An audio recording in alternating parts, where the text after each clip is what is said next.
ایک بچے نے پوچھا کہ جب ہمارے یہاں جنازہ اٹھایا جاتا ہے تو ہم امام صاحب کو دیکھتے ہیں کہ وہ چاروں ایک تو پایوں پر آتے ہیں، پہلے ایک اٹھاتے ہیں، پھر دوسرا، پھر تیسرا، چوتھے نے چاروں کو کندھا دیتے ہیں اور بلند آواز سے دوسرا کلمہ پڑھ رہے ہوتے ہیں۔ تو یہ کیا سنت ہے اس طرح کرنا؟ یہ بالکل چاروں پایوں کو کندھے پر اٹھا کر بالترتیب 10 قدم چلنا، یہ سنت لکھا ہے اکابرین نے۔ اس کا طریق یہ ہوگا کہ پہلے آپ میت کے جو سیدھا کندھا اس کو اپنے لے کے سیدھے کندھے پہ لے کے چلیں گے، پھر اسی کے پیچھے آ کر یعنی 10 قدم چلیں، پھر 10 قدم ادھر، پھر اس طرف آ جائیں اور لیفٹ کو اوپر اپنے رکھ کر 10 قدم، پھر اسی کے پیچھے پائتین پر آ کر 40 قدم، یعنی کم از کم 40۔ آپ زیادہ کرنا چاہے کر لیں۔ تو جو اکابرین نے روایات نقل کی ہیں اس کے حساب سے انسان کے 40 بڑے گناہ معاف ہوتے ہیں، اور یہ سنت کریم۔ اور ایک روایت میں ہے کہ جو جنازے کے چاروں پایوں کو کندھا دے، ہر طرف سے کندھا دے، اللہ تعالیٰ اس کی مغفرت فرما دیتا ہے۔ تو یہ کرنا چاہیے۔ ایک تو یہ ہے۔ دوسرا ہے کہ بلند آواز سے ذکر الہی کرنا، یقیناً یہ دور سرکار صلی اللہ علیہ وسلم یا دور صحابہ میں رائج نہیں تھا، یہ بعد میں ہوا۔ پہلے زمانے میں بلکہ فقہائے اسلام نے اس کو مکروہ لکھا تھا، جنازے کے ساتھ بلند آواز سے ذکر کرنا،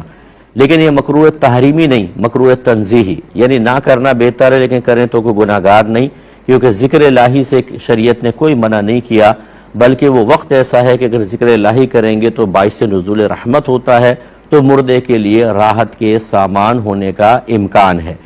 منع کیوں کیا تھا؟ منع اس وجہ سے کیا تھا کہ پہلے دور میں لوگ جب جنازے میں شرکت کرتے تھے تو ہر ایک جنازے سے عبرت حاصل کر رہا ہوتا تھا، اور یہ جو سوچ ہے، فکر ہے، یہ ظاہری ذکر سے کہیں زیادہ بہتر ہے، کہ ظاہری ذکر تو ویسی غفلت سے بھی آدمی کرتا ہے، لیکن جب انسان سوچتا ہے، غور کر رہا ہوتا ہے، اپنی موت کو یاد کر رہا ہوتا ہے، اس کے اثرات بہت زیادہ ہمارے ظاہر و باطن پہ پڑتے ہیں، نفس و شیطان کی گرفت کمزور ہوتی ہے، انسان آخرت کی طرف مائل ہوتا ہے۔ اس لیے امام غزالی رحمۃ اللہ علیہ نے اپنے زمانے کے بارے میں لکھا کہ ہمارا زمانہ ایک ایسا زمانہ ہے، یا ایک روایت میں یہ ہے کہ پہلے ایسا ہوتا تھا کہ کسی کے جنازے میں جب کوئی آدمی شرکت کرتا اور چاہتا کہ اس جنازے کے قریبی عزیز سے تعزیت کر لے، تو اسے سمجھ میں نہیں آتا تھا کہ اس کے قریبی عزیز کون ہے، اس لیے کہ ہر شخص غم میں ہوتا تھا اور بہت ہی زیادہ وہ مطلب اداس نظر آتا تھا اور غور و تفکر کرتا ہوا، تو رشتہ دار کی پہچان نہیں ہوتی تھی، یعنی اجنبی آدمی کو پتہ نہیں چلتا تھا۔